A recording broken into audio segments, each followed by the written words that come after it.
Welcome back to Such a Fun Read. I've been trying to read the books that are on my physical TBR. I even made myself a TBR jar. I put all my unread books in there on a piece of paper for me to pull from. Color-coded them and everything per genre. It's a pretty big TBR jar, but we don't need to talk about the number of books. Let's not get judgy, okay?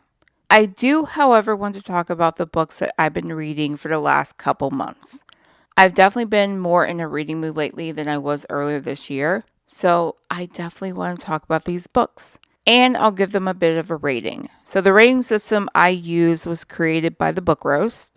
I did tweak it a bit to fit my liking. Now, let's just get into the books. So when it comes to the fall season, are Gilmore Girls and Pumpkin Spice Lattes in your rotation? I read Pumpkin Spice and Everything Nice at the beginning of October. It is a young adult contemporary, and I picked it up because it was advertised as, if you like Gilmore Girls, read this. There are some similarities. It has the small town aspect, mother-daughter relationship, mother owns a business, and coffee is everywhere, I promise. It was cute. It was something to read during the fall. Could I have just rewatched an episode of Gilmore Girls that led to me binging at least 7 instead? Probably. There was a time where I was reading, I did start to imagine cartoon characters or anime characters as these characters in the book, and it worked better for me as a story for some reason. I don't know if that makes sense to anyone else, but it made all the sense to me at the time. Now, for my rating, for character, I gave a 6. I felt like the side characters weren't developed enough. Her friends, they felt a bit bland. The atmosphere/setting, I gave a 7. It did feel kind of like fall. The writing, I gave a 7. The plot, I gave a 6. Intrigue, I give a 5. Logic, 6. Relationships, 7. I like the mother-daughter relationship. The potential relationship with the faux Starbucks coffee guy, I can't think of his name right now, but that relationship, it was fine too. And engagement, I gave a 6. So this book gets a 3.5 stars. So the main character in the last book didn't like the boy that would end up becoming her possible love interest, mostly because their families had rival coffee shops. I think she would have put a hex on him if she could have, probably. Just like the characters did in the next book I read. The main character in the X-Hex put a curse on the man who broke her heart. Listen, ladies and gents. Let us not put curses on people. You may piss off ghosts and have issues with ley lines, which may ruin the town you live in. And maybe just moving on will be healthier. I'm just saying. This was another cute read, and it was a lot of fun to read during October. I would categorize this one as a paranormal romantic comedy. I believe there is a sequel that's already out, and I think I'm going to have to read that. But I do think it's set around Halloween, so I may wait until next year. So my ratings for character is 8. I do remember enjoying the characters in this book. Atmosphere setting, I would give an 8 as well. Writing, a 7. Plot, a 6. Intrigue, a 6. Logic, 7. Relationship, 7. Engagement, 7. This one also gets 3.5 stars. The next book I read did surprise me, but I wouldn't say it surprised me in a good way. Finley Donovan is Killing It was not at all what I expected.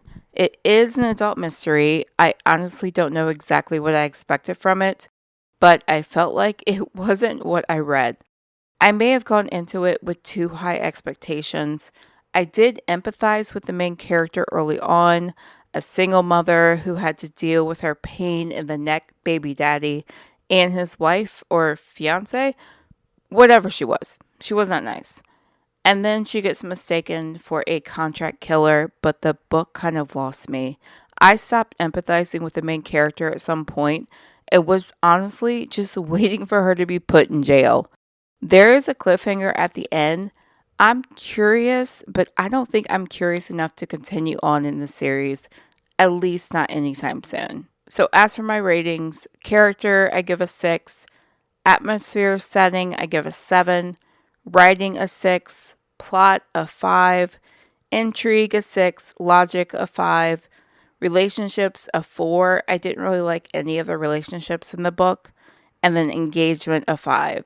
And this one gets 3 stars. Speaking of coffee and killings, how about some blood instead? I'm sorry. I don't know. I'm sorry. I was just segueing here. I read Immortal Dark and I really enjoyed this one.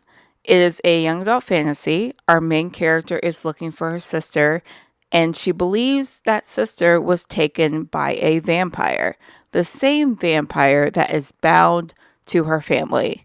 There's also a university where she begins to attend that has vampires and humans interacting every day, and she must live with that vampire that she thinks pretty much stole her sister. She must live with him in her family home for a year to figure out what happened to her sister. There are morally great characters, a slow burn enemy to lover storyline, and when I say enemies, I mean enemies. They hate each other. They would like each other to die. Like, for real. They would be okay if either of them died. At least they start out that way. This is a series I will definitely be continuing. So for my ratings, character, I give it 8. Atmosphere, setting, I give an 8. Writing, I give an 8. Plot, I give an 8. Intrigue, I give an 8. Logic, I give a 7. The time throughout this book was a bit confusing. I didn't know how much time had passed and was a bit confused when I found out. Relationships, I gave a 9, and engagement, I gave an 8. And this one gets 4 stars. For some reason, I almost forgot I read the next book. But honestly, I really don't know how I could have even forgotten. I read Ice Planet Barbarians. I started pulling books from my TBR jar at this point, and of course, this is the one I got. I've had the first 2 books of this series on my shelf for a few years now, and I finally ended up reading the first one. Women are getting kidnapped by aliens and then crashing on a different alien planet and possibly becoming mates with those aliens. The ones on the different alien planet, not the ones that kidnapped them. Just wanted to differentiate that. This book was definitely not something that I would normally pick up. I don't know if this is a series that I want to continue, but I do own the second book, so I might as well read that one, right?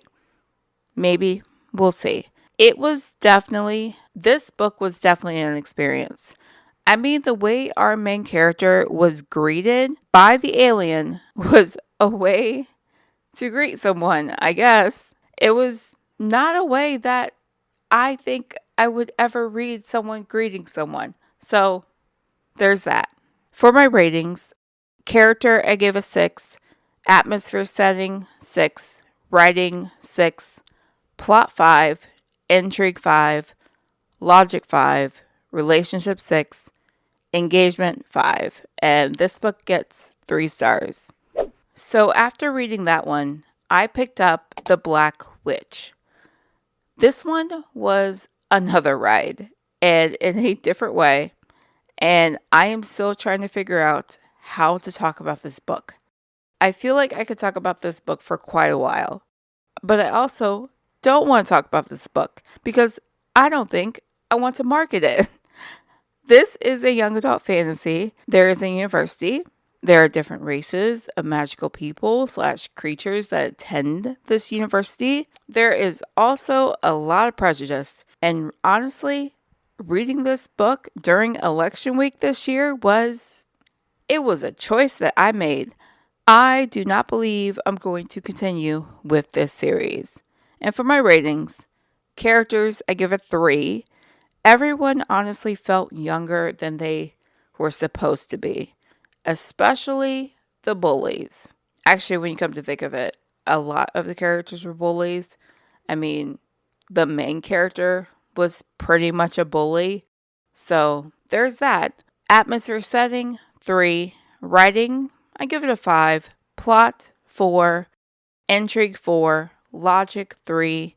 Relationships, 3. Engagement, 4. This one gets 2.5 stars.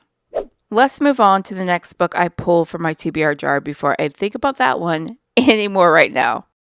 Snow Like Ashes. I was surprised by this one in a good way. It is a young adult fantasy that came out in the early 2010s. I really wish I had read this back then. The world has different kingdoms, the kingdoms of the seasons and the kingdoms of the rhythms. And our main character is from Winter, and her kingdom was actually conquered. So a few of her people are trying to find a way to bring their kingdom back. There's political maneuvering, there's possible betrothals, there's a war. I thought I knew where this book was going, but it went a different way, and I'm very happy it did. I'm really doing my best to stop myself from just going out and buying the rest of the series. I want to get through a few more series, at least 10, maybe even the ones I mentioned from yesterday's episode. But I want to get through a few more before I get the rest of the books in the series. We'll honestly see how long that lasts. For my ratings, character 8, atmosphere setting 7, writing 8, plot 7, intrigue 7, logic 7, relationships 7, engagement 7. This book gets 4 stars. And the last book I finished was Kingdom of the Wicked. This book is the first book in a trilogy. We follow Amelia, who is a twin, and she comes from a family of witches, and they secretly live amongst humans. Then her twin sister is brutally murdered, and she is determined to find the person who did it. She ends up summoning a prince of hell, and he kind of assists her in finding the culprit. This was another enjoyable read. I was kind of surprised how much I liked it. I don't know why that was so surprising to me.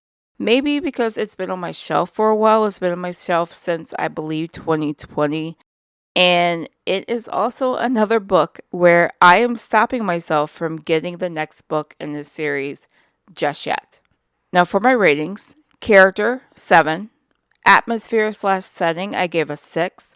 The world in this book felt cramped a bit.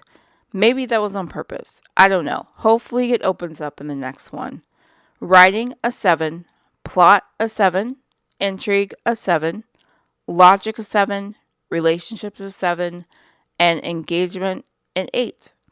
And this book I gave 3.5 stars. Okay, so those are the books that I have been reading. And I'm curious what your favorite read has been in the last couple months.